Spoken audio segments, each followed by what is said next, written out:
இந்த செய்தியை உங்கள் மத்தியிலே பகிர்ந்து கொள்வதற்கு இது ஒரு மாபெரும் ஸ்லாக்கியமாக நான் கருதுகிறேன், ஒரு சந்தர்ப்பமாக கருதுகிறேன். சரி, இன்றைய தினத்தில் நான் பேசப்போகிற தலைப்பு தேவன் நாமத்தின் மகத்துவங்கள். இத நான் இந்த இந்த தலைப்புல நான் பேசுறதுக்கு ஒரு முக்கிய காரணம் என்னன்னு சொன்னா, சிறு வயசுல இருந்தே வேதாகமத்தை திறந்து வாசிக்கும் போதெல்லாம் ஒரு வார்த்தை மாத்திரம் மற்ற எல்லா வார்த்தைகளையும் விட வித்தியாசமா இருக்குது. இது ஏன் அப்படின்ற கேள்வி சின்ன வயசுல இருந்து எனக்கு இருந்துச்சு. ஆனா அதுக்கான பதில் எனக்கு அப்போ கிடைக்கல. அதுக்கப்புறம் ஒரு 6 வருஷத்துக்கு முன்னாடி ஏன் அது அப்படி இருக்குது அப்படின்றத சும்மா ஒரு விளையாட்டுத்தனமா தேட போய் கிடைத்த ஒரு ஒரு சத்தியம் தான் இன்றைய தினத்தில் நான் உங்களோட பகிர்ந்து கொள்ள போறேன். இந்த செய்திக்குள்ளாக கடந்து செல்வதற்கு முன்பதாக ஒரு விசை கண் மூடி ஜெபித்து நான் செய்திக்குள்ளாக கடந்து செல்வோம். அன்புள்ள ஆண்டவரே, இந்த அருமையான நேரத்துக்காக உமக்கு நன்றி சுவாமி. தந்த சந்தர்ப்பத்துக்காக உமக்கு நன்றி. உமது நாமத்தின் மகத்துவங்களை பற்றி நாம் பேசும் பொழுது பரிசுத்த ஆவியானவர் தாமே பரத்திலிருந்து நிறைவான ஆசீர்வாதத்தை தந்து தடைகள் இல்லாதபடி இந்த சத்தியம் உமது பிள்ளைகளிடத்தில் பகிர்ந்து கொள்வதற்கு நீர் வழிநடத்தும் ஆசீர்வாதம். என்னை மறைத்து நீர் பேசியறலாம் ஆண்டவரே. முக்கிய துதிகனும் மகிமை யாவையும் செலுத்தி இயேசுவின் நாமத்தினால் ஜெபிக்கிறோம் நல்ல பிதாவே, ஆமென். சரி, இந்த தேவ நாமத்தின் மகத்துவங்கள் என்ன அப்படின்றது முதல்ல நான் இந்த தேவனுடைய நாமம் என்ன, அந்த நாமம் எப்படிப்பட்ட நாமம் அப்படின்றத நாங்க முதல்ல விளங்கிக் கொள்ளணும். ஸோ இந்த கேள்வி தேவனுடைய பெயர் என்ன அப்படின்றது ஆரம்பத்துல மோசேக்கு எழும்பிய கேள்வி. யாத்திராகமம் 3வது அதிகாரம் 13வது வசனத்தை நாங்க வாசிக்கும் பொழுது அங்க ஆண்டவர் மோசேயின் இடத்துல பேசும் பொழுது மோசே தேவனை நோக்கி கேட்கிறார். யாத்திராகமம் 3வது அதிகாரம் 13வது வசனம். அப்பொழுது மோசே தேவனை நோக்கி, நான் இஸ்ரவேல் புத்திரரிடத்தில் போய் உங்கள் பிதாக்களுடைய தேவன் உங்களிடத்தில் என்னை அனுப்பினார் என்று அவர்களுக்கு சொல்லும் போது அவருடைய நாமம் என்ன என்று அவர்களிடத்தில் கேட்டால் நான் அவர்களுக்கு என்ன சொல்லுவேன் என்றான். இப்போ மோசே கேட்கிறாரு, பிதாக்களுடைய தேவன் என்னை உங்களிடத்தில் அனுப்பினார் அப்படின்னு சொன்னா அந்த அனுப்பின தேவனுடைய பேர் என்ன அப்படின்னு சொல்லி கேட்பாங்களே. அப்ப நான் என்ன பேரை சொல்றது அப்படின்னு மோசே கேட்கும் பொழுது மோசேனிடத்துல ஆண்டவர் சொன்னார். 3வது அதிகாரம் யாத்திராகமம் 3வது அதிகாரம் 14வது வசனம். அதற்கு தேவன், இருக்கிறவராக இருக்கிறேன் என்று மோசேயுடன் சொல்லி, இருக்கிறேன் என்பவர் என்னை உங்களிடத்துக்கு அனுப்பினார் என்று இஸ்ரவேல் புத்திரரோடே சொல்வாயாக என்றார். இந்த யாத்திராகமம் 3வது அதிகாரம் 14வது வசனத்தை நாங்க ஆங்கிலத்துல படிக்கும் பொழுது அந்த வார்த்தை இருக்கிறவராகவே இருக்கிறேன் அப்படின்ற இடத்துல ஐ ஆம் ஹூ ஐ ஆம், இல்லைன்னா ஐ ஆம் தட் ஐ ஆம் அப்படின்னு இருக்கும். யாரு இந்த ஐ ஆம் அப்படின்னு பார்க்கும் பொழுது அதான் நான் சொன்னேன் முதல்ல, வேதாகமத்துல ஒரு வார்த்தை மாத்திரம் வித்தியாசமா இருக்குது. ஆரம்பத்துல இருந்து முடிவு வரைக்கும் அந்த ஒரு வார்த்தை மாத்திரம் வித்தியாசமா இருக்குது. தமிழ் வேதாகமத்தை எடுத்தீங்கன்னா அதுல அந்த வார்த்தை மாத்திரம் ஹைலைட்டா எழுதி இருக்கும். ஆங்கில வேதாகமத்தை எடுத்தீங்கன்னா அந்த வார்த்தை கேபிட்டல் லெட்டர்ஸ்ல எழுதி இருக்கும். ஸோ இது ஏன் அப்படின்ற கேள்விதான். அதாவது தமிழ் வேதாகமத்துல அந்த வார்த்தை என்னன்னா கர்த்தர் அப்படின்ற வார்த்தை. ஆங்கில வேதாகமத்துல தி லார்ட் அப்படின்ற வார்த்தை, அந்த லார்ட் அப்படின்றது 4 எழுத்து LORD கேபிட்டல் எழுதி இருக்கும். ஏன் இந்த ஒரு வார்த்தைக்கு மாத்திரம் முழு வேதாகமத்துல ஆதியாகமத்துல இருந்து வெளிப்படுத்தல் 22ஆம் அதிகாரம் வரைக்கும் எல்லா இடத்துலயும் எப்பெல்லாம் இந்த கர்த்தர்ன்ற வார்த்தை வருதோ இல்ல இந்த லார்ட்ன்ற வார்த்தை வருதோ அது கேபிட்டல்ல காணப்படுதே? இது ஏன் அப்படின்றதுதான் அந்த கேள்வி. அப்பொழுது இப்ப மோசே அந்த கேள்வியை கேட்ட பொழுது ஆண்டவர் சொன்னாரு, இருக்கிறவராக இருக்கிறேன். இங்கிலீஷ்ல ஐ ஆம் தட் ஐ ஆம் அப்படின்னா இது தமிழ்ல இருக்கிறது வார்த்தைக்கும் இங்கிலீஷ்ல இருக்க வார்த்தைக்கும் வித்தியாசமா இருக்குது அப்படின்னு பார்த்தா உண்மையிலே அந்த இடத்துல ஆண்டவர் சொல்லுகிற காரியம் என்னன்னா, நான் என்கிற நான். ஆனா தமிழ்ல வந்து அந்த நான் என்கிற நானுடைய அர்த்தத்தை எழுதியிருக்கிறாங்க, அதாவது இருக்கிறவராக இருக்கிறேன்.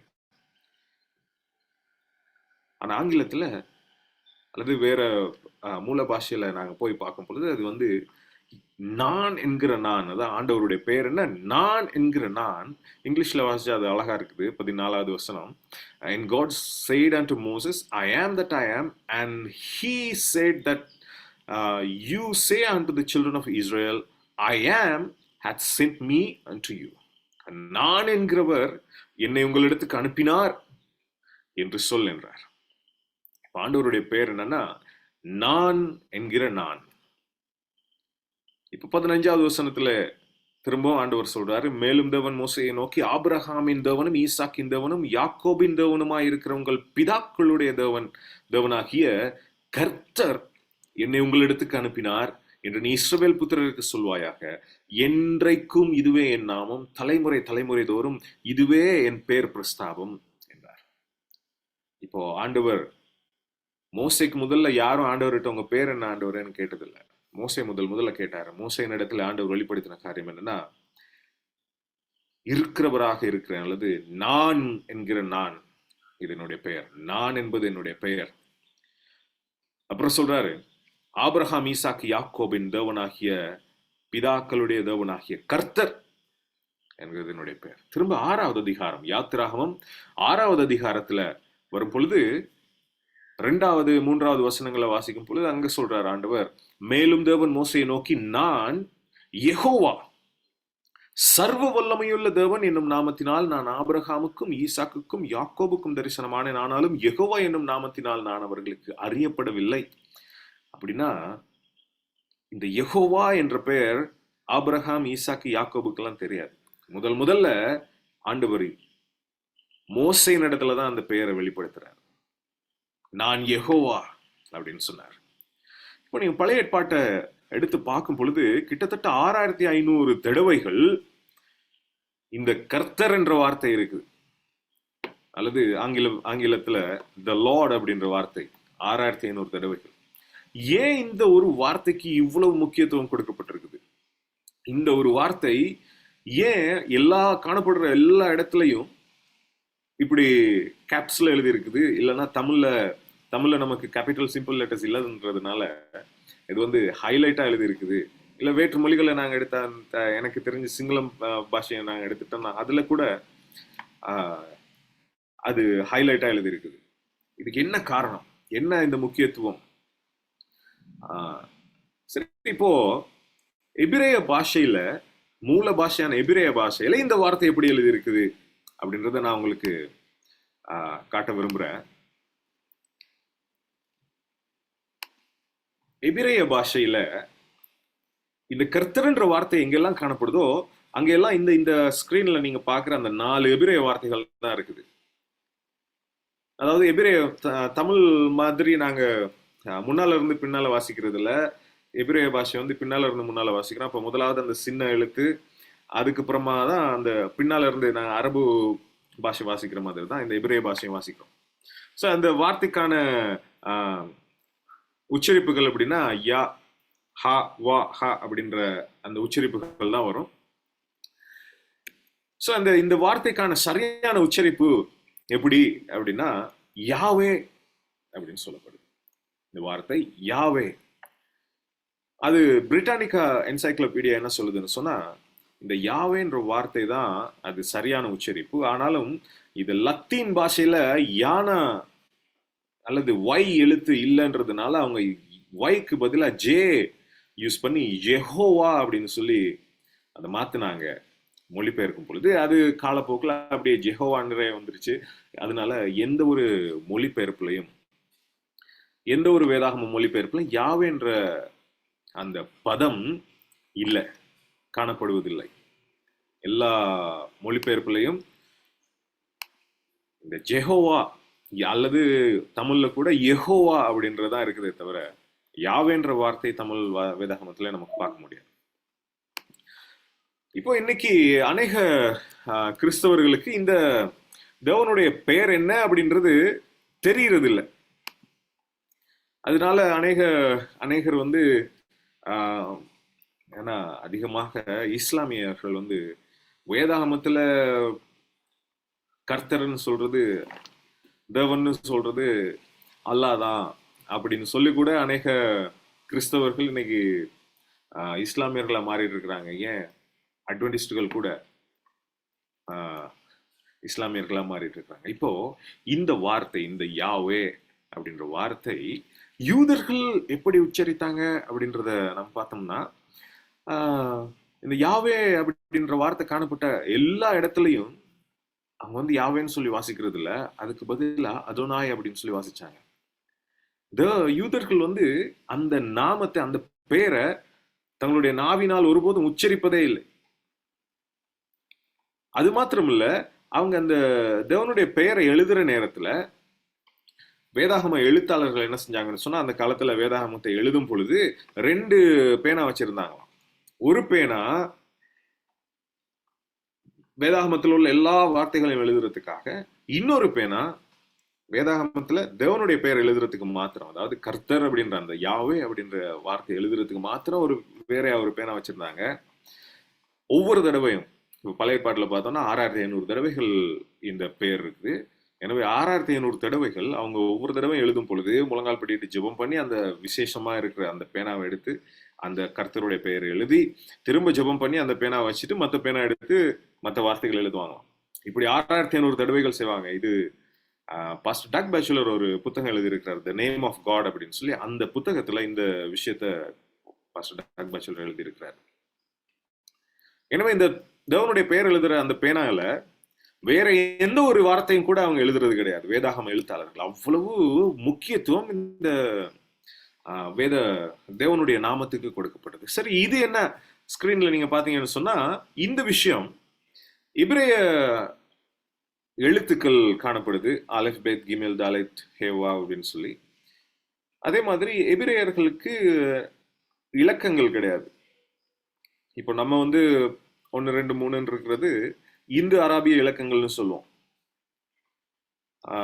இந்தியர்கள் அராபியர்கள் சேர்ந்து உருவாக்கின இலக்கங்கள் தான் இந்த இப்போ உலகம் முழுவதும் பாவிக்கிற இலக்கங்கள். அப்புறம் ரோமன் இலக்கங்கள் கேள்விப்பட்டிருக்கிறோம், படிச்சிருக்கிறோம். ஆனா எபிரேயர்கள் இந்த இலக்கங்கள் பாவிக்கிறது இல்லை. எபிரேயர்கள் வந்து அந்த அவங்களுடைய எழுத்துக்களை தான் இலக்கங்களா பாவிக்கிறாங்க. இப்போ ஆலேஃப் அப்படின்னு எழுதுனாங்கன்னா இலக்கம் 1, பேட் எழுதுனாங்கன்னா 2ன்னு அர்த்தம். அது அவங்களுக்கு தெரியும். ஸோ இதுதான் 22 எழுத்துக்கள் இருக்குது எபிரேய பாஷையில. இந்த 22 எழுத்துக்களுக்குரிய எண்கள் இதுதான், நீங்க ஸ்கிரீன்ல நீங்க பார்க்கலாம். ஸோ இதுல ஏன் இந்த விஷயத்த நான் சொல்ல வரேன்னு சொன்னா, இப்ப ஆண்டவருடைய பெயர் எழுதும் பொழுது யாவே அப்படின்ற எழுதும் பொழுது யா அப்படின்னா 10, அதனுடைய பெருமதி இங்க ஸ்கிரீன்ல நீங்க பார்க்கலாம். அப்புறம் ஹா அப்படின்னா அதனுடைய பெருமதி 5, வா எழுத்துக்கு பெருமதி 6, ஹா எழுத்துக்கு பெருமதி 5. அப்படின்னா இலக்கம் 15 எழுதும் பொழுது ஆண்டவருடைய பெயர்ல இருக்கிற முதல் 2 எழுத்துக்கள் எழுதப்படுது. இலக்கம் 16 எழுதும் பொழுது ஆண்டவருடைய பெயர்ல இருக்கிற முதலாவது எழுத்து 3வது எழுத்து எழுதப்படுது. எனவே எபிரேயர்கள் இந்த 15 நம்பர் எழுதுறது கிடையாது, 16ஆம் நம்பரும் எழுதுறது கிடையாது. அவங்க வந்து மாற்று வழி பாவிக்கிறாங்க. அப்படின்னா 11 எழுதணும்னா யா, அதாவது 10 சக 1 அப்படிதான் எழுதுவாங்க. 10 1 11. ஆனா 15 16 எழுதுறதுக்கு அவங்க 10 5 10 6 அப்படின்னு எழுதுறதுல, ஏன்னா அப்படி எழுதும் பொழுது ஆண்டவருடைய பெயர்ல உள்ள முதல் 2 எழுத்துக்கள் எழுதப்படுதுன்றதுக்காக அவங்க வந்து 9 6 9 7 அப்படின்னு எழுதுறாங்க. ஏன்னா தப்பித்தவரி கூட ஆண்டவருடைய பெயர்ல இருக்கிற ஒரு பகுதியை கூட நாம எழுதிடக்கூடாது அப்படின்றது எபிரேயர்கள் அல்லது யூதர்கள் இன்னைக்கு வரைக்கும் ரொம்ப கவனமா இருக்கிற ஒரு விஷயம். அவங்க இன்னைக்கு வரைக்கும் 15ஆம் நம்பர் இப்படிதான் எழுதிட்டு இருக்காங்க. 16ஆம் நம்பர் இங்க நீங்க ஸ்கிரீன்ல பாக்குற மாதிரி தான் எழுதுறாங்களே தவிர 10 6ன்னு சொல்லி எழுதுறதுக்கு இல்லை. அது மாத்திரமல்ல, புதிய ஏற்பாட்டுக்கு நம்ம வந்தோம்னு சொன்னா பரமண்டல ஜெபம் இங்க ஆண்டவர் இடத்துல சீஷர்கள், ஆண்டவரே ஜெபிப்பதற்கு எங்களுக்கு சொல்லிதாங்க அப்படின்னு சொல்லி கேட்ட பொழுது, ஆண்டவர் இயேசு கிறிஸ்து சீஷர்களுக்கு பரமண்டல ஜெபத்தை எப்படி ஜெபிக்கணும் அப்படின்னு சொல்லி கொடுத்தார். அதுல நாங்க யாரிடத்துல ஜெபிக்கிறோம்? முதலாவது நாம பிதாவின் இடத்துல ஜெபிக்கிறோம். ஏன்னா பிதாவுக்கு அட்ரஸ் பண்ணும் பொழுது பரமண்டலங்களில் இருக்கிற எங்கள் பிதாவே அப்படின்னு சொல்லி அவரை அட்ரஸ் பண்ணின உடனே அடுத்த வார்த்தை என்ன சொல்றோம்னு சொன்னா, உமது நாமம் பரிசுத்தப்படுவதாக. பாருங்க, பழைய ஏற்பாட்டு காலத்துல இருந்து தேவனுடைய நாமத்துக்கு எவ்வளவு மகத்துவம் கொடுக்கப்படுதுன்னா, யாவேன்ற பெயரை யாரும் உச்சரிக்கிறதும் இல்லை, அதை வாசிக்கிறதும் இல்லை. அது மாத்திரமல்ல, அதை யாரும் எழுதுறதும் இல்லை. வேத எழுத்தாளர்கள் கூட அதுக்கு விசேஷமா ஒரு பேனா வச்சு அதை வேற எழுதினாங்க.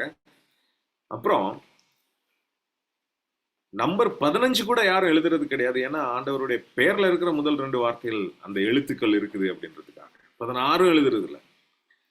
இப்போ இயேசு கிறிஸ்து ஜெபிக்க கற்றுக் கொடுக்கும் பொழுது அவர் முதலாவது சொல்ல வேண்டிய காரியம் என்ன அப்படின்னா, பரமண்டலங்களுக்கு எங்கள் பிதாவே அப்படின்னு சொல்லி நாங்க யார் இடத்துல ஜெபிக்கிறோமோ அவரை அட்ரஸ் பண்ணியாச்சு. உமது நாமம் பரிசுத்தப்படுவதாக அப்படின்றதுதான் முதல் விஷயம். உமது நாமத்துக்கு மகத்துவத்தை கொடுக்கணும். அதுக்கப்புறம் தான் நீங்க வேற என்னெல்லாம் கேட்க போறீங்களா, நன்றி சொல்ல போறீங்களா, இல்ல உங்களுடைய ஜெப விண்ணப்பங்கள் வைக்க போறீங்களா, எல்லாமே அதுக்கப்புறம் தான். உமது நாமம் பரிசுத்தப்படுவதாக. தேவனுடைய நாமம் தான் முக்கியமானது. அடுத்தது இந்த 10 கற்பனையில தேவனுடைய நாமம் எவ்வளவு முக்கியமானது அப்படின்னு சொல்லப்படுது.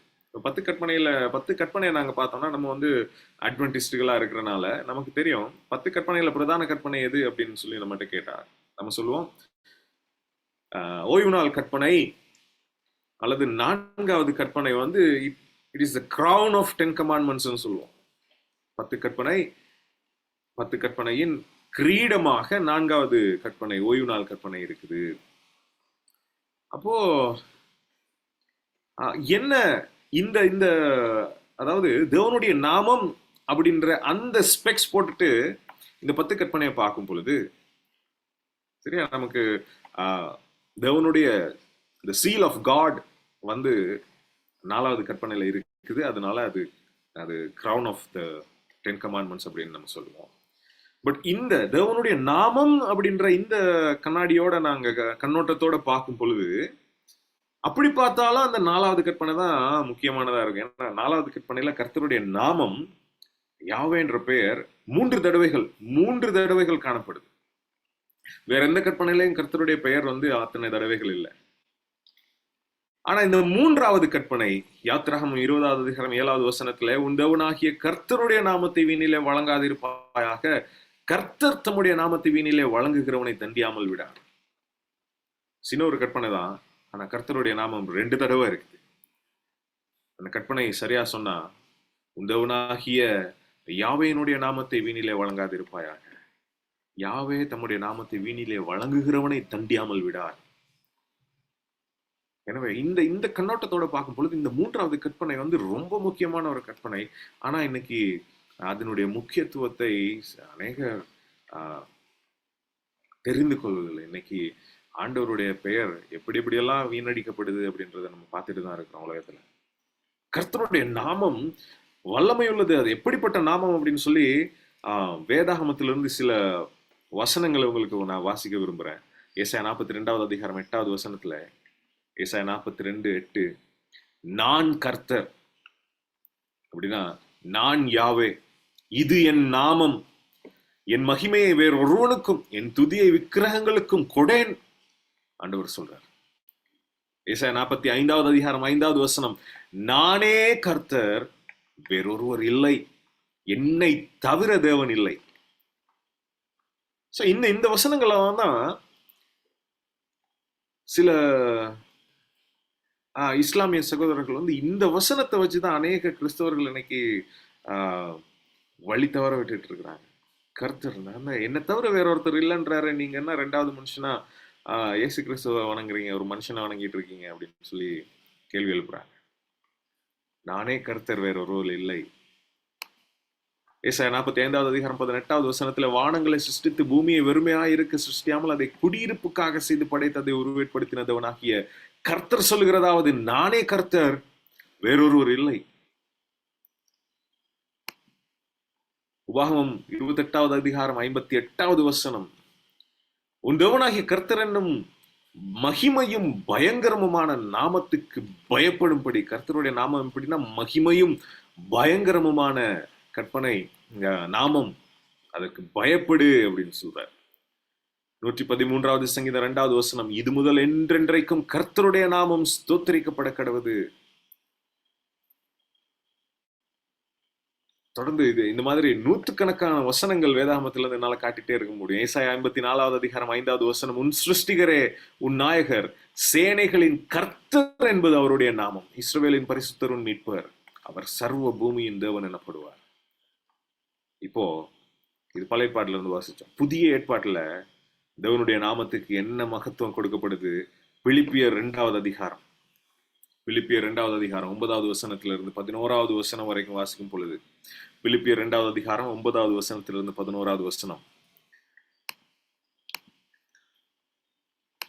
அது உங்களுக்கு நான் ஸ்கிரீன்ல ஷேர் பண்ண ஈஸியா இருக்கும். ஆதலால் தேவன் எல்லாவற்றுக்கும் மேலாக அவரை உயர்த்தி இயேசுவின் நாமத்தில், யாருடைய நாமத்தில்?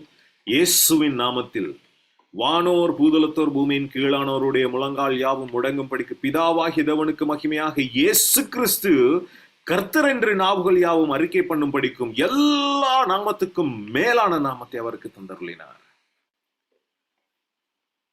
பிதாவாகிய தேவனுக்கு மகிமையாக இயேசு கிறிஸ்து கர்த்தர் என்று நாவுகள் யாவும் அறிக்கை பண்ணும்படிக்கு என்ன செஞ்சாரா?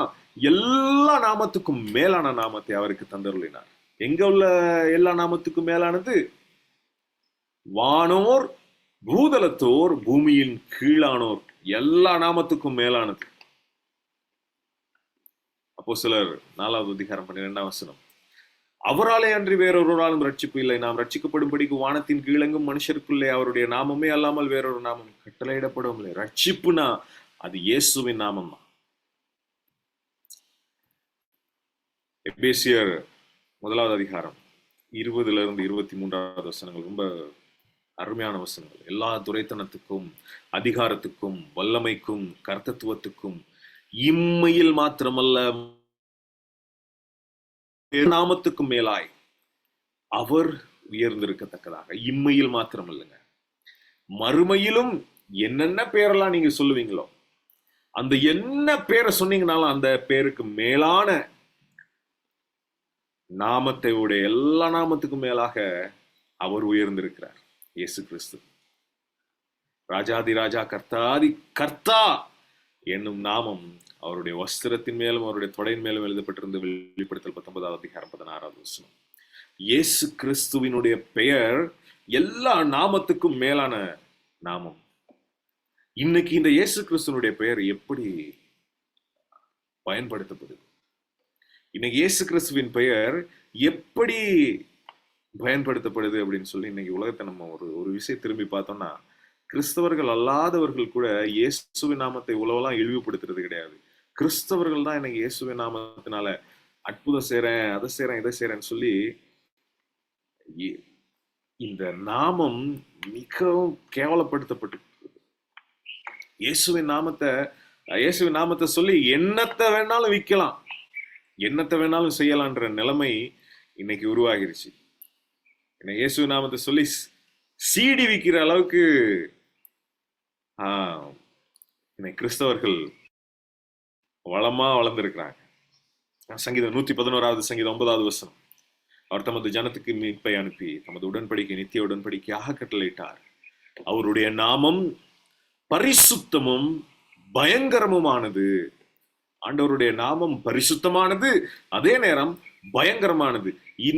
இந்த வார்த்தை 111வது சங்கீதம் 9வது வசனத்துல ஆங்கில வேதாகமத்துல வாசிக்கும் பொழுது அது என்ன சொல்லுதுன்னு சொன்னா, holy and reverend is his name.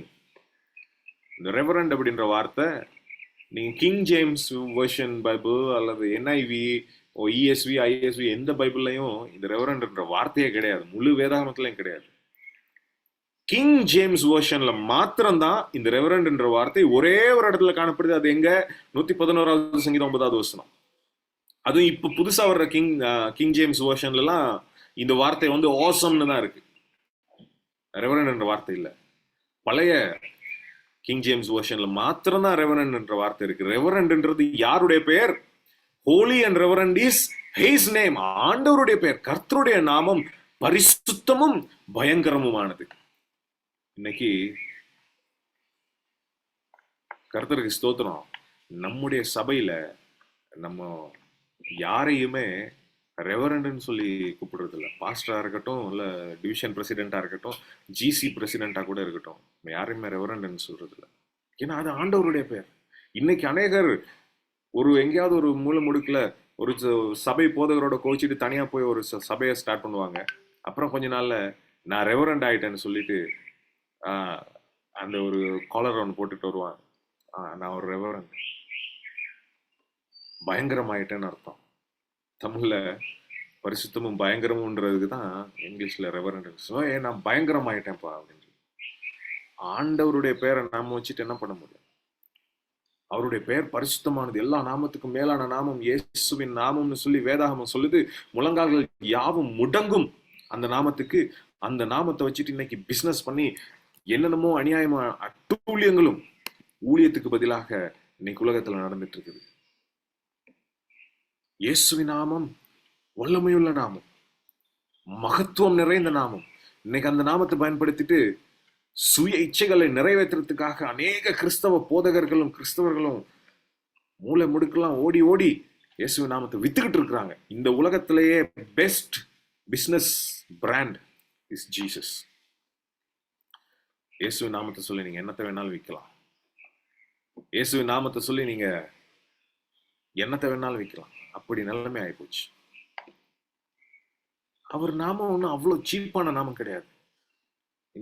நான் சின்ன வயசுல இருந்து ஹாஸ்டல்லே வளர்ந்தேன். ஹாஸ்டல்ல பார்த்தா எங்க பார்த்தாலும், நான் வளர்ந்தது ஒரு அட்வென்டிஸ்ட் ஹாஸ்டல். ஸோ எங்க பார்த்தாலும் பாட்டு புத்தகத்தை எடுத்து பார்த்தா ஐ லவ் யூ ஜீசஸ் எழுதி ஹார்டின்லாம் வரைஞ்சிருப்பாங்க. கபர்டில் ஐ லவ் யூ ஜீசஸ் எல்லாம் எழுதி ஒட்டியிருக்கும். பெட்டில் கூட ஐ லவ் யூ ஜீசஸ், மேசை கிளாஸ் ரூம் டெஸ்க்ல எல்லாம் ஐ லவ் யூ ஜீசஸ், பாத்ரூம்ல கூட சில நேர இடங்கள்ல எழுதி வச்சிருப்பாங்க.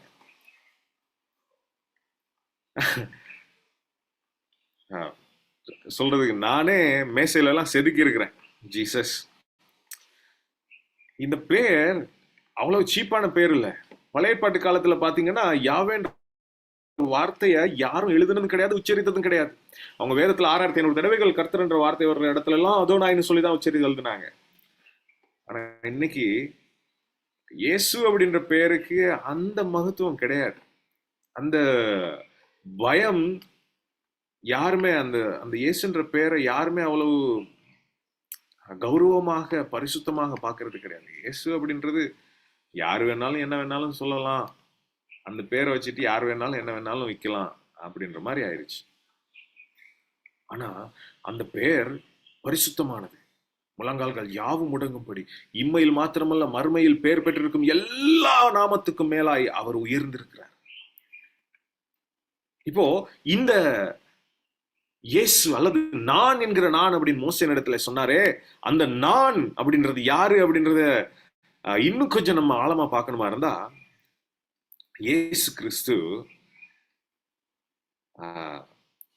யோவான் புத்தகத்தை நம்ம வாசிக்கும் பொழுது அந்த யோவான் புத்தகத்துல ரொம்ப அழகாக இந்த நான் என்கிற கர்த்தர் யார் அப்படின்னு சொல்லி நாங்க பார்க்கலாம். ஏன்னா யோவான் புத்தகத்துல இயேசு கிறிஸ்து யோவான் 6வது அதிகாரம் 48வது வசனம், ஜீவ அப்பம் நானே, நான் அப்படின்னு சொல்லி சொல்றார். ஜீவ அப்பம் நானே. யோவான் 8வது அதிகாரம் 12ஆம் வசனம், நானே உலகத்துக்கு ஒளியாயிருக்கிறேன். அப்புறம் யோவான் 13வது அதிகாரம் யோவான் 10வது அதிகாரம், நானே வாசல். 10வது அதிகாரம் 9வது வசனம். 10வது அதிகாரம் 11வது வசனம், நானே நல்ல மேய்ப்பன். 14வது வசனம், நானே நல்ல மேய்ப்பன். யோவான் 11வது அதிகாரம் 25வது வசனம், மார்த்தாள் மரியாள் இடத்துல இயேசு கிறிஸ்து சொன்னார், நானே உயிர்த்தெழுதலும் ஜீவனுமாய் இருக்கிறேன். 14வது அதிகாரம் 6வது வசனம், நானே வழியும் சத்தியமும் ஜீவனுமாய் இருக்கிறேன். 15வது அதிகாரம் 1வது வசனம், நானே நல்ல திராட்சை செடி, நீங்கள் கொடிகள், என்னுடைய பிதா திராட்சை தோட்டக்காரர். இப்படி ஆண்டவர் இயேசு கிறிஸ்து நானே நானே நானேன்னு சொல்லி சொன்னார். நான் நான் இங்கிலீஷ்ல வாசிச்சா, ஐ ஆம் the light of the world, I am the good shepherd, I am the door, I am the life, the truth, I am the truth, the life, I am the true wine, I am the good shepherd, I am the bread of life, I am இயேசு கிறிஸ்து மறுபடி சொன்னார். அது மாத்திரமல்ல, இயேசு கிறிஸ்து சீஷர்கள் அங்கே படகிலே போய் கொண்டிருக்கும் பொழுது கலிலேய கடலிலே புயல் வந்து தூரத்துல ஏதோ ஒரு உருவம் வர்ற மாதிரி ராத்திரியில கண்ட பொழுது ஆவேசம் என்று சொல்லி அலறிய பொழுது இயேசு கிறிஸ்து சொன்னார், பயப்படாதீர்கள், நானே அவர், நானே அவர். எவர்? மோசேயின் இடத்துல நானாகிய நான், ஐ ஆம் தட் ஐ ஆம் என்று சொன்ன, இருக்கிறவராகவே இருக்கிறேன் என்று சொன்னேனே, நானே அவர், பயப்படாதீர்கள். மத்தேயு 28வது அதிகாரம் 20வது வசனம், இதோ உலகின் முடிவு பரியந்தம் சதா காலங்களிலும் நான் உங்களுடனே கூட இருக்கிறேன். இயேசு கிறிஸ்து மீண்டும் மீண்டும் நான் நான் என்று சொன்னார். சங்கீதக்காரன் பாடினார், கர்த்தர் என் மேய்ப்பராய் இருக்கிறார். அப்படின்னா அந்த கர்த்தர் என்ற வார்த்தை என்ன? யாவே. யாவே என் மேய்ப்பராய் இருக்கிறார், நான் தாழ்ச்சி அடையேன்னு சங்கீதக்காரன் பாடினார். இங்க இயேசு கிறிஸ்து நானே நல்ல மேய்ப்பன்னு சொன்னார். அந்த யாவே மேய்ப்பன் வேற யாரும் இல்லை, இயேசு கிறிஸ்து. நானே நல்ல மேய்ப்பன். சங்கீதக்காரன் பாடினார், கர்த்தரின் வெளிச்சமும் என் மீட்புமானவர். இயேசு கிறிஸ்து சொன்னார், நானே உலகத்துக்கு ஒளியாய் இருக்கிறேன், என்னை பின்பற்றுகிறவன் இருளிலே நடவாமல் ஜீவ ஒளியை அடைந்திருப்பான்னு சொன்னார். கர்த்தர், இந்த யாவே வேற யாரும் இல்லை, இயேசு கிறிஸ்து தான். நான் என்கிற நான். பயப்படாதிருங்கள், நானே அவர். யோவான் 18வது அதிகாரத்தை நாங்கள் வாசிக்கும் பொழுது, இயேசு கிறிஸ்துவை கைது செய்யறதுக்காக யூதாஸோடு சேர்ந்த அந்த படை வந்த பொழுது இயேசு கிறிஸ்து முன்னால போய் சொன்னாரு, 18வது அதிகாரம் 6வது வசனம், யாரை தேடுகிறீர்கள் அப்படின்னு சொல்லி இயேசு கிறிஸ்து சொன்னாரு, நானே அவர். இயேசு கிறிஸ்து அந்த வார்த்தையை சொன்ன உடனே, இங்கிலீஷ்ல அழகா இருக்கு, ஐ ஆம் ஹீ. அந்த வார்த்தை இயேசு கிறிஸ்து சொன்ன உடனே என்ன நடந்துச்சு? யோவான் 18வது அதிகாரம் 6வது வசனத்தை வாசிச்சீங்கன்னா, ஓ இப்படி ஒரு விஷயம் நடந்துச்சா அப்படின்ற மாதிரி இருக்கும். 18வது அதிகாரம் 6வது வசனம், அங்கே நான் தான் என்று அவர் அவர்களிடத்தில் சொன்ன உடனே அவர்கள் பின்னிட்டு தரையிலே விழுந்தார்கள். இயேசு கிறிஸ்து சொன்னார், ஐ ஆம் ஹீ. அது சொன்ன உடனே அவங்க எல்லாம் போய் அப்படியே பின்னதை தரையிலே விழுந்தார்கள். ஏன் அப்படி விழுகிறதுக்கு என்ன காரணம்? இயேசு கிறிஸ்துவ கைது பண்ணதான் வந்திருக்கிறாங்க. ஆனா இயேசு கிறிஸ்து நான் தான் அவர் அப்படின்னு சொன்ன உடனே, ஐ ஆம் ஹீ அப்படின்னு உடனே அவங்க போய் தரையில விழுந்தாங்க. யோவான் 8வது அதிகாரத்துல இயேசு கிறிஸ்து சொன்னார், பிஃபோர் ஏப்ரஹாம் ஐ ஆம். ஆபிரஹாமுக்கு முன்னாலே நான் இருக்கிறேன். ஐ ஆம் என்றது தேவனுடைய பெயர். அதனாலதான் பிஃபோர் ஏப்ரஹாம் ஐ ஆம் அப்படின்னு சொல்லி இயேசு கிறிஸ்து சொன்ன உடனே அங்கிருந்த யூதர்கள் எல்லாம் கற்களை எடுத்துக்கொண்டு இயேசு கிறிஸ்துவை கொலை செய்யும்படியாக முன் வந்தார்கள். ஏன்? ஒரு மனுஷனா இருந்துட்டு நீ எப்படி ஐ ஆம் அல்லது நான் என்கிற தேவனுடைய டைட்டிலை நீ எடுத்துக்க முடியும்? தேவ தூஷணம் சொல்றியே அப்படின்னு சொல்லி அவரை கற்களினாலே அடிப்பதற்காக தேவன் இயேசு கிறிஸ்து நான் தான் கடவுள் அப்படின்றத இந்த வார்த்தைகள் மூலமாக திரும்ப திரும்ப திரும்ப நிரூபிக்கிறார். இன்னைக்கு அநேகர் இது ஒரு பெரிய ஸ்டடி. இந்த சப்ஜெக்ட் ஒரு பெரிய ஸ்டடி. நிறைய விஷயங்கள் இருக்குது. ஆனா எனக்கு கொடுக்கப்பட்டிருக்கிற டைம் லிமிட்டட் டைம்னால சுருக்கமா நான் உங்களுக்கு சொல்றேன். இன்னைக்கு நிறைய பேர் எங்க இயேசு கிறிஸ்து நான் தான் கடவுள்னு சொல்லி பைபிள் எங்கேயாவது ஒரு இடத்துல சொல்லியிருந்தாரு, நான் காட்டு பார்ப்போம், நான் இன்னைக்கே கிறிஸ்தவ நான் மாறுறேன்னு சொல்லி சேலஞ்ச் பண்ற எத்தனையோ மேடை பேச்சாளர்களை பார்த்திருக்கிறேன். எங்க புதிய ஏற்பாட்டுல இருந்து இயேசு கிறிஸ்து நான் தான் கடவுள்னு சொல்லி சொல்ற ஒரு வார்த்தையை காட்டு பார்ப்போம்னு சொல்லி. இந்த வார்த்தைகள் எல்லாமே இப்போ நாங்க யோவான்ல இருந்து வாசிச்ச இந்த வசனங்கள் எல்லாமே அதுதான். ஐ ஆம் தேவனுடைய டைட்டில், அது தேவனுடைய பெயர். யோவான் 13வது அதிகாரம் 13வது வசனத்துல இயேசு கிறிஸ்து அங்க சீஷர்களிடத்தில் கேட்கிறாரு. யோவான் 13வது அதிகாரம் 13வது வசனம்,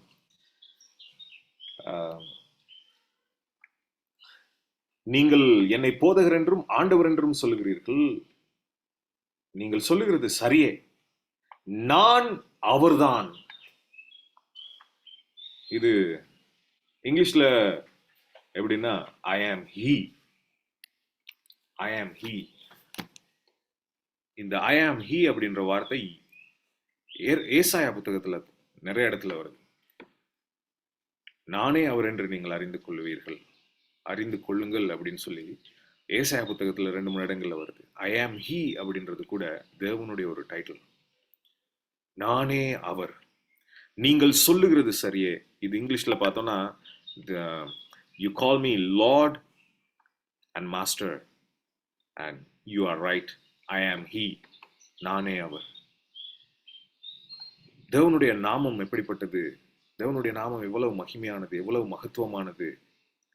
அந்த நாமத்துக்கு கொடுக்க வேண்டிய மகிமை இன்றைக்கு கொடுக்கப்படுதா? இன்னைக்கு வாகனங்கள் எல்லாம் ஜீசஸ் என்ற ஸ்டிக்கர் ஒட்டாம கிறிஸ்தவர்கள் வாகனம் ஓட்டக்கூடாதுன்ற மாதிரி ஒரு சட்டம் வந்துருச்சு. இயேசுவ நாமத்தை வீட்டு கதவுல ஜீசஸ் எழுதி ஒட்டினாதான் அது கிறிஸ்தவ வீடுன்னு தெரியணுமா? அவர் பேர் அங்க கதவுல ஒட்டணும், வாகனத்துல ஒட்டணும், இன்னும் எங்கெல்லாம் ஒட்ட முடியுமோ ஒட்டி எழுதி வச்சுக்கணும். ஆண்டவர் அதை எதிர்பார்க்கறது இல்லை. நீங்க இயேசுவின் நாமத்தை அங்கங்கெல்லாம் எழுதி ஒட்ட தேவையில்லை. இயேசுவின் நாமத்தை பிரதிபலிக்கிற நடத்தைகளை நீங்க காட்டினா போதும். இயேசுவின் நாமத்தை பிரதிபலிக்கின்ற வார்த்தைகளை நீங்க பேசினா போதும். ஏன்னா பழைய ஏற்பாட்டில் கொடுக்கப்பட்ட அந்த நாமத்துக்கான கனம் மகிமை இன்றைய தினம் கொடுக்கப்படணும். ஏன்னா நாம் ஜெபிக்கும் பொழுது முடிய நாமம் பரிசுத்தப்படுவதாக அப்படின்னு ஜெபிக்கிறோம். நான் ஜெபத்தை முடிக்கும் பொழுது இயேசுவின் நாமத்தினாலே ஜெபிக்கிறேன் அப்படின்னு ஜெபிக்கிறோம். அவ்வளவு வல்லமையுள்ள நாமம், இயேசுவின் நாமத்தினால எதை கேட்டாலும் கிடைக்கும் அப்படின்னு சொல்ற அந்த வல்லமையுள்ள நாமத்தை, உந்தவனாகிய கர்த்தருடைய நாமத்தை வீணிலே வழங்காதிருப்பாயாக அப்படின்ற விஷயத்தை நம்ம தவற விட்டுறோம். கண்ட கண்ட இடத்துல எல்லாம் எழுதி வைக்கிறதும், உட்காரும் போது கூட ஏசப்பா அப்படின்னு தான் உட்காருவோம். ஒரு தும்மல் போனா கூட இயேசுவே அப்படின்றதுதான். தொட்டதுக்கெல்லாம் இயேசுவே அப்படின்னு சொல்லி இந்த சினிமால கூட ஏதாவதுன்னா ஜீசஸ் கிரைஸ்ட் அப்படின்னா சொல்றாங்க. அதை சொன்னா மாத்திரம் பரவாயில்ல, அதை சொல்லி தூஷண வார்த்தைகளையும் சொல்றாங்க. இது அவருடைய பெயர் ஏன் இவ்வளவு மோசமா போயிருக்குதுன்னா, இதுக்கு முக்கிய காரணமே கிறிஸ்தவர்கள் தான். அந்த பேரை என்ன ஒரு கவனம் இல்லாம எல்லா இடத்துலயும் பயன்படுத்தி ஜெபிக்கிறன்ற பேர்ல இயேசுவே இயேசுவேன்னு சொல்லி 1000 தடவை அந்த பேரை சொல்லி கத்துவாங்க. ஒரு ஜனாதிபதி பேரை சொல்லி அப்படி கேட்க முடியுமா? இல்ல ஒரு மனுஷனை பேரை சொல்லி, வேற யாராவது எங்க அப்பா நான் ஒரு விஷயம் கேட்கிறேன், என் அப்பா பேரை சரி நான் அத்தனை தடவை சொல்லி கூப்பிட முடியுமா, கேட்க முடியுமா? அப்படி இருக்கும் பொழுது சர்வ வல்லமையுள்ள மகத்துவமுள்ள தேவன், எல்லா நாமத்துக்கும் மேலான நாமத்தை உடைய, இன்மையில் மாத்திரமல்ல மறுமையில் பெயர் பெற்றிருக்கக்கூடிய எல்லா நாமத்துக்கும் உயர்ந்தவராயிருக்கிற இயேசுவின் நாமத்தை நாம எப்படி அப்படி கண்ட மாதிரி உச்சரிக்க முடியும், கண்ட மாதிரி சொல்ல முடியும்? பழைய ஏற்பாட்டு காலத்துல யாவே என்ற அந்த தேவனுடைய நாமத்துக்கு கொடுக்கப்பட்ட மகிமை மகத்துவம் இன்று இயேசுவின் நாமத்துக்கு கொடுக்கப்படணும். அந்த இயேசுவின் நாமம் அவ்வளவு சீப்பான நாமம் கிடையாது. அவர் நமக்கு இலவசமாக ரட்சிப்பை கொடுத்தார். அதுக்காக அவருடைய நாமம் அவ்வளவு சீப்பான நாமம் கிடையாது. அவருடைய நாமம் பரிசுத்தமானது, எல்லா நாமத்துக்கும் மேலான நாமத்தை உடையது. எல்லா நாமத்துக்கும், வானத்தில் உள்ள நாமங்கள், பூமியில் உள்ள நாமங்கள், பூமியின் கீழானவருடைய நாமம், எல்லா நாமத்துக்கும் மேலான நாமம் அந்த நாமம். அந்த நாமத்தை நாம் ஆராதிக்கும் பொழுது, அந்த நாமத்தை நாம் தொழுது கொள்ளும் பொழுது கவனமாக, மரியாதையோடு, மகிமையோடு, பரிசுத்தன்மையோடு, பயபக்தியோடு நாம் தொழுது கொள்ள வேண்டும். ஏனென்றால் அவருடைய நாமம் பரிசுத்தமும் பயங்கரமுமானது. Holy and reverend is his name. அந்த நாமத்தை அறிக்கையிடுகிற நம்முடைய வாய் வேற எந்த ஒரு கேடான காரியங்களையும் பேசாதபடி, கேடான காரியங்களை உச்சரிக்காதபடி நாம் பார்த்து கொள்ள வேண்டியது மிகவும் முக்கியம். ஏன்னா இயேசுவின் நாமம் எல்லா நாமத்துக்கும் மேலானது. ஆபிரகாம், ஈசாக், யாக்கோபின் தேவன், சேனைகளின் கர்த்தர், தேவனாகிய கர்த்தர், யெகோவா, யாவே, தேவாதி தேவன், மாம்சத்தில் இரட்சகராக வந்த இயேசுவின் நாமம் பரிசுத்தம் உள்ளது. அந்த நாமத்தினாலே தேவன் நம் ஒவ்வொருவரையும் நிறைவாய் ஆசீர்வதி இந்த பரிசுத்த ஓய்வு நாள் மிகவும் மேலான ஆசீர்வாதமுள்ள ஒரு ஓய்வு நாளாக நம் அனைவருக்கும் அமையட்டும். தேவன் தாமே உங்களை ஆசீர்வதிப்பாராக. ஆமென்.